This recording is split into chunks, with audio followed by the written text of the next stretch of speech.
திருப்பத்தூர் அருகே கருப்பர் கோவிலில் மாசி திருவிழா வெகு விமர்சையாக நடைபெற்றது. சிவகங்கை மாவட்டம் திருப்பத்தூர் அருகே வேளங்குடி கிராமத்தில் உள்ள சாம்பிராணி வாசகர் உரங்காப்புலி கருப்பர் கோவிலில் நடைபெறும் மாசி திருவிழா மிகவும் பிரசித்தி பெற்ற திருவிழாவாகும்.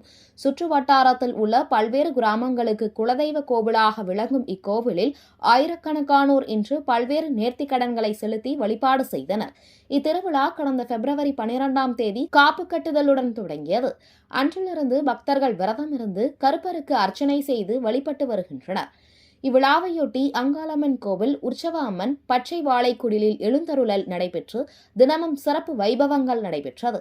இவ்விழாவில் முக்கிய நிகழ்வாக அரிவாள் மீது சுவாமி ஏறி சாமி ஆட்டமும் தொடர்ந்து வெள்ளிக்கிழமை பக்தர்கள் பச்சை வாழை கட்டியும் கருப்பு தொட்டில் கட்டியும் பால்குடம் எடுத்தும் காவடி சுமந்தும் நேர்த்திக்கடனாக அரிவாள் படைத்தும் கருப்பரை வழிபட்டனர். விழாவின் சிறப்பு அம்சமாக 50 அடிக்கு மேல் நிறுவப்பட்டுள்ள குதிரை வாகனத்திற்கு நூற்றுக்கணக்கானோர் மாலைகள் படைத்து வழிபட்டனர்.